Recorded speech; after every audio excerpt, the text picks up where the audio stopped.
Assalamualaikum, welcome back to my channel. So today we are going to learn about the branches of biology. The next in our last video we learned about the introduction to biology, the life processes. There are the 9 life processes which we studied in detail. Now we are going to study about the branches of the biology. So the first branch of biology that we are going to study is the morphology. The morphology in morphology we study morphology में हम पढ़ते हैं कि हम living organism के external structure को पढ़ते हैं. बाहरी से साख्त उसकी कैसी है, वो कैसा बना हुआ है, उसमें बाहरी स्ट्रक्चर क्या है, हाथ पाँव और ऑर्गेनिज्म एक्सटर्नल स्ट्रक्चर क्या होते हैं, उसमें उसको हम पढ़ते हैं morphology में. इसके बाद है एनाटॉमी. एनाटॉमी हम पढ़ते हैं इंटरनल स्ट्रक्चर को. इंटरनल स्ट्रक्चर को पढ़ते हैं लिविंग ऑर्गेनिज्म के अंदरूनी स्ट्रक्चर कौन से ऑर्गन पाए जाते हैं by cutting it open. Living organism को ओपन काट के ओपन करते हैं और फिर पढ़ते हैं. एनाटॉमी को पढ़ते हैं, इसमें पढ़ते हैं इंटरनल स्ट्रक्चर. मॉर्फोलॉजी में एक्सटर्नल स्ट्रक्चर पढ़े जाते हैं, जबकि एनाटॉमी में इंटरनल स्ट्रक्चर पढ़े जाते हैं. इसके बाद है सेल बायोलॉजी. सेल बायोलॉजी में हम सेल और उसके ऑर्गेनल्स के बारे में पढ़ते हैं. What are organelles? Just like your body have the organs. हमारी बॉडी में ऑर्गन्स होते हैं, इसी तरीके से सेल के पास सेल के काम परफॉर्म करने के लिए इसके पास सेल के ऑर्गेनल्स होते हैं, छोटे छोटे पार्ट्स होते हैं जो जिसको हम सेल ऑर्गेनल कहते हैं. तो सेल बायोलॉजी में हम सेल के बारे में और उसके ऑर्गेनल्स के बारे में पढ़ते हैं. इसके बाद चौथी ब्रांच है हिस्टोलॉजी. हिस्टोलॉजी में हम पढ़ते हैं tissues of the plant and animal. Plant और एनिमल के टिश्यूज के बारे में पढ़ते हैं. इसके बाद है फिजियोलॉजी. फिजियोलॉजी में हम पढ़ते हैं study of the function of the living organism. Living organism का जो काम करने का तरीकाकार होता है, वो काम कैसे परफॉर्म करते हैं, कौन से फंक्शंस परफॉर्म करते हैं, उसको हम पढ़ते हैं फिजियोलॉजी में. इसके बाद हमारी नेक्स्ट ब्रांच है छठी टेक्सोनॉमी. टेक्सोनॉमी में हम पढ़ते हैं the classification and naming of living organism on the basis of the similarities and dissimilarities. Living organism को क्लासिफाई किया जाता है ग्रुप्स में. लिविंग ऑर्गेनिज्म को मतलब ग्रुप्स में डिवाइड किया जाता है ताकि on the basis of similarity, जो एक जैसे होते हैं वो उसको एक ग्रुप में डाला जाता है, जो डिफरेंट होते हैं तो उसको डिफरेंट ग्रुप में डाला जाता है. इसी बेसिस पे हम क्लासिफिकेशन करते हैं और उसको टू वर्डेड साइंटिफिक नेम कहते हैं. इसको कहते हैं बायोनोमियल नोमेनक्लेचर. मतलब टू वर्डेड नेम देते हैं ताकि उसको पूरी दुनिया जाने. फॉर एग्जांपल मस्टर्ड प्लांट है, उसको ब्रासिका कैम्पेस्ट्रिस का नाम दे दिया. Brassica that is the scientific name for the mustard plant या सरसों प्लांट. उर्दू में सरसों कहते हैं, इंग्लिश में मस्टर्ड कहते हैं और इसको बहुत सारे नामों से बुलाया जाता है डिफरेंट लैंग्वेजेस में. तो साइंटिस्ट ने कहा कि कोई एक ऐसा नाम हो जिससे हमें सारी साइंटिफिक वर्ल्ड इसको पहचाने. तो उन्होंने उसको नाम दे दिया मस्टर्ड प्लांट को Brassica campestris. This is a two worded name. तो टेक्सोनॉमी में हम क्या पढ़ते हैं? हम classification and naming of the living organism on the basis of the similarities and dissimilarities. Classification पढ़ते हैं एंड नेमिंग पढ़ते हैं. लिविंग ऑर्गेनिज्म को ग्रुप्स में डिवाइड करते हैं. जो एक जैसे होते हैं वो जो एक ग्रुप में आ जाते हैं, जो डिफरेंट होते हैं वो डिफरेंट ग्रुप में आ जाते हैं. उसके बाद जेनेटिक्स. जेनेटिक्स में हम पढ़ते हैं हेरिडिटी के बारे में. What is heredity? हेरिडिटी जो है, heredity is the transfer of the characteristic from the parents to offspring. Parents से ऑफस्प्रिंग में कैरेक्टरिस्टिक के ट्रांसफर होने को हेरिडिटी कहा जाता है. मिसाल के तौर पे आई कलर, अगर आपके पेरेंट्स के आई कलर ब्राउन है तो आप भी ब्राउन हो सकता है. अगर आपके पेरेंट्स के हेयर कलर थोड़ा ब्लैक है या ब्लॉन्ड है तो वो भी आपके ट्रांसफर कैरेक्टरिस्टिक ट्रांसफर हो जाएंगे. तो these characteristics different depend upon the heredity. Genes पे डिपेंड करता है. It is basically depend on the genes.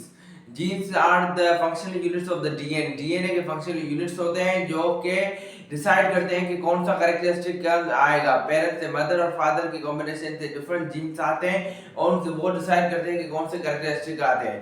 तो heredity is the transfer of the characteristic from the parents to the offspring. Genetics में हम सिर्फ ये पढ़ते हैं कि वो पेरेंट्स से ऑफस्प्रिंग में कौन से कैरेक्टरिस्टिक ट्रांसफर होते हैं और कैसे होते हैं और उसका मैकेनिज्म क्या होता है. ठीक है. So this were the some of the branches. इसके बाद हमारी नेक्स्ट ब्रांच आ रही है, वो है developmental biology.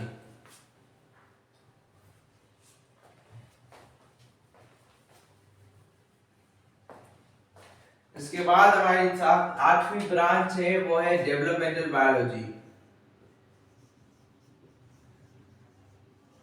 Developmental biology. Developmental biology को एम्ब्रियोलॉजी भी कहा जाता है. एम्ब्रियोलॉजी. डेवलपमेंटल बायोलॉजी को एम्ब्रियोलॉजी भी कहा जाता है बिकॉज इसमें हम पढ़ते हैं लिविंग ऑर्गेनिज्म की डेवलपमेंट कैसे होती है. हमने पहले ही लास्ट लेक्चर में पढ़ा था लिविंग ऑर्गेनिज्म की डेवलपमेंट जब होती है तो वो स्पर्म और एग सेल से बन के जाइगोट बनता है. जाइगोट जब डिवाइड होता है, मल्टीपल डिविजन होती है जाइगोट की, तो एम्ब्रियो बन जाता है। Embryo just multiplied form of the zygote. Zygote जब जाइगोट के सेल डिवाइड होते हैं तो एम्ब्रियो बन जाता है, सेल्स का गुच्छा बन जाता है, मास बन जाता है, जिसको कहते हैं एम्ब्रियो।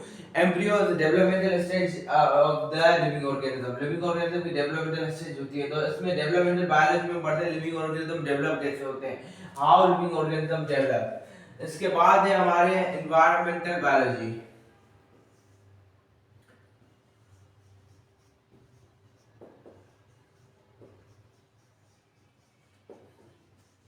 एनवायरमेंटल बायोलॉजी या इसको इकोलॉजी भी कहते हैं। एनवायरमेंटल बायोलॉजी इकोलॉजी, इसमें हम पढ़ते हैं एनवायरमेंट के बारे में पढ़ते हैं और उसके नॉन लिविंग फैक्टर्स के बारे में पढ़ते हैं। हम लिविंग ऑर्गेनिज्म के बारे में पढ़ते हैं और उसके एनवायरमेंट के नॉन लिविंग फैक्टर्स के बारे में पढ़ते हैं। और हम ये पढ़ते हैं कि उसके जो एनवायरमेंट का लिविंग ऑर्गेनिज्म पे क्या असरात है, उसके नॉन लिविंग फैक्टर एनवायरमेंट के नॉन लिविंग फैक्टर्स क्या लिविंग ऑर्गेनिज्म पे क्या असरात हैं, और एनवायरमेंट कैसे असरअंदाज होता है लिविंग ऑर्गेनिज्म पर। इसमें यह पढ़ा जाता है एनवायरमेंटल बायोलॉजी में और इकोलॉजी में। इकोलॉजी और एनवायरमेंटल बायोलॉजी एक ही है, इसको इकोलॉजी का हो या एनवायरमेंटल बायोलॉजी का हो, एक ही बात है। तो एनवायरमेंटल बायोलॉजी में हम पढ़ते हैं कि एनवायरमेंट के लिविंग ऑर्गेनिज्म पे क्या असर पड़ते हैं। इसके बाद हमारा है पैलेंटियोलॉजी, 10वीं ब्रांच है हमारी पैलेंटियोलॉजी।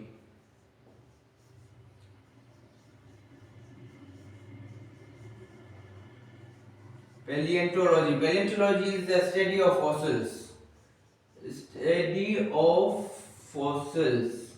फॉसिल्स की स्टडी को हम पैलेंटियोलॉजी कहते हैं। अब दो किस्म के फॉसिल होते हैं, पहले बॉटनी, पहले जूलॉजी। पहले बॉटनी में हम प्लांट के फॉसिल्स की स्टडी करते हैं, पहले जूलॉजी में हम एनिमल्स के फॉसिल्स की स्टडी करते हैं। पैलेंटियोलॉजी में स्टडी फॉसिल्स क्या होते हैं, बेसिकली फॉसिल्स वो लिविंग ऑर्गेनिज्म होते हैं जो कि रिमोट पास्ट में बहुत ही पुराने वक्त में रहते थे, लेकिन आज उनकी सिर्फ हड्डियां पाई जाती हैं, जो भी जमीन में पत्थरों में दबी हुई हड्डियां पाई जाती हैं। तो उनको जो हड्डियां जो पाई गई हैं, जैसे डायनासोर हो गया, डायनासोर माना जाता है कि बहुत ही पुराने वक्त में पाए जाते थे, रहते थे, और अब उनकी सिर्फ हड्डियां पाई गई हैं। तो ये फॉसिल्स हड्डियां जो पाई गई हैं उनको फॉसिल्स कहा जाता है। लिविंग ऑर्गेनिज्म के remnants, the remnants of living organisms are called fossils.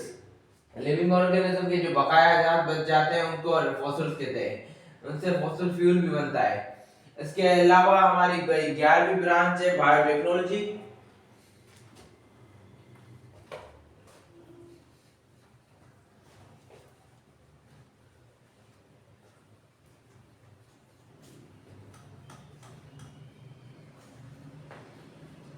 इसके बाद हमारी 11वीं ब्रांच है बायोटेक्नोलॉजी।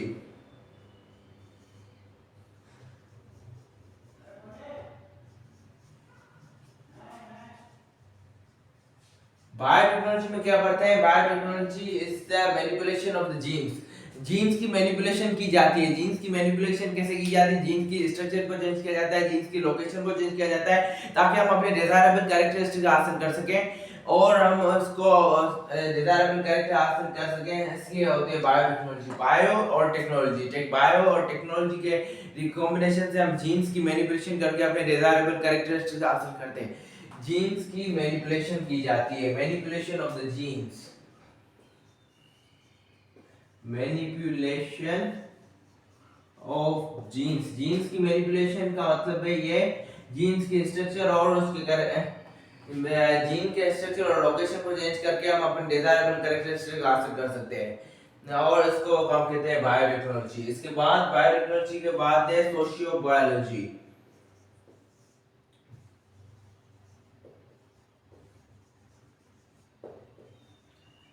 सोशियोबायोलॉजी जो है, सोशियोबायोलॉजी में हम पढ़ते हैं लिविंग ऑर्गेनिज्म के सोशल बिहेवियर को। लिविंग ऑर्गेनिज्म सोशल बिहेवियर कैसे उठते बैठते हैं, बातचीत कैसे करते हैं, बिहेव करते कैसे करते हैं एक दूसरे से, लिविंग सोसाइटी में कैसे रहते हैं, उसको हम पढ़ते हैं सोशियोबायोलॉजी में। सोशियोबायोलॉजी में हम पढ़ते हैं social behaviour of living organism, social behaviour,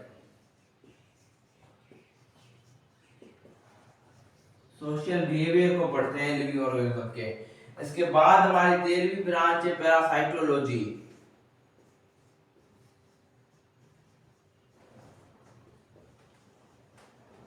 parasitology में हम पैरासाइट्स के बारे में पढ़ते हैं। What are parasites? पैरासाइट्स कुछ लिविंग ऑर्गेनिज्म ऐसे होते हैं जो इंडिपेंडेंट सर्वाइवल करने के लिए काफी होते हैं, जो इंडिपेंडेंटली सर्वाइव कर सकते हैं। लेकिन कुछ लिविंग ऑर्गेनिज्म ऐसे होते हैं जो एसोसिएशंस में रहते हैं, जो एक दूसरे पे डिपेंड करके रहते हैं। तो पैरासाइट ऐसे लिविंग ऑर्गेनिज्म होते हैं जो खुद अकेले नहीं रह सकते, वो किसी और लिविंग ऑर्गेनिज्म पे डिपेंड करते हैं और खुद फायदा हासिल करते हैं उस लिविंग ऑर्गेनिज्म से, और उसको जिस पे डिपेंड करते हैं उसको नुकसान पहुंचाते हैं। इसी तरह से डिफरेंट एसोसिएशंस होती हैं, जैसे कमेंसलिज्म हो गया, जैसे सिम्बायोसिस हो गई, जैसे हमारा म्यूचुअलिज्म हो गया। म्यूचुअलिज्म में दोनों फायदा उठाते हैं, दो लिविंग ऑर्गेनिज्म एक दूसरे पे डिपेंड करते हैं और दोनों एक दूसरे से फायदा उठाते हैं। कमेंसलिज्म में दो लिविंग ऑर्गेनिज्म डिपेंड करते हैं एक दूसरे पे, तो एक फायदा उठाता है, दूसरे को फायदा होता है ना नुकसान होता है, कुछ नहीं होता, सिर्फ एक को फायदा होता है। पैरासाइटिज्म ऐसा रिलेशनशिप है जगह पैरासाइटिज्म में पैरासाइट खुद फायदा हासिल करता है, दूसरा लिविंग ऑर्गेनिज्म जिस पे डिपेंड करता है उसको नुकसान पहुंचता है। तो यहाँ तक थी हमारी पैरासाइटोलॉजी, ये 13 ब्रांच हो गए। इसके बाद हमारी है 14वीं ब्रांच, 14th ब्रांच है हमारी फार्माकोलॉजी।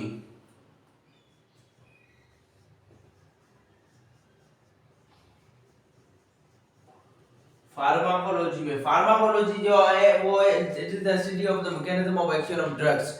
एक ड्रग्स की स्टडी है। ड्रग्स यानी ड्रग्स वो नशे वाली चीजें नहीं होती है, ड्रग्स मतलब मेडिसिन होती है, मेडिसिन की स्टडी होती है। जो दवाएं हम खाते हैं उन ड्रग्स की स्टडी को, उनको हम ड्रग्स कहते हैं साइंस की जबान में। मेडिसिन की स्टडी को या ड्रग्स की स्टडी को हम कहते हैं फार्माकोलॉजी, स्टडी ऑफ ड्रग्स। इसमें ड्रग्स की स्टडी की जाती है। इसके बाद फाइनल हमारी ब्रांच है मॉलिक्यूलर बायोलॉजी।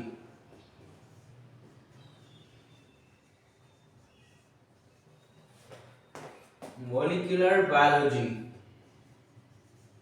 मॉलिक्यूलर बायोलॉजी में हम क्या पढ़ते हैं? मॉलिक्यूलर बायोलॉजी में हम पढ़ते हैं लिविंग उन ऑर्गेनिक मॉलिक्यूल्स के बारे में पढ़ते हैं जो सेल और उसके ऑर्गेनल्स को बनाते हैं। In this molecular biology we study about the organic molecules that make up the cell and its organelles. वो ऑर्गेनिक मॉलिक्यूल जो सेल को और उसके ऑर्गेनल्स को बनाते हैं उनकी स्टडी करते हैं। तो मॉलिक्यूलर बायोलॉजी में हम ऑर्गेनिक मॉलिक्यूल्स के बारे में पढ़ते हैं। ऑर्गेनिक मॉलिक्यूल्स, ऑर्गेनिक मॉलिक्यूल्स के बारे में पढ़ते हैं जो सेल और उसके ऑर्गेनल्स को बनाते हैं। तो ये थी 15 ब्रांचेस जिसके बारे में मैं डिस्कस कर रहा था।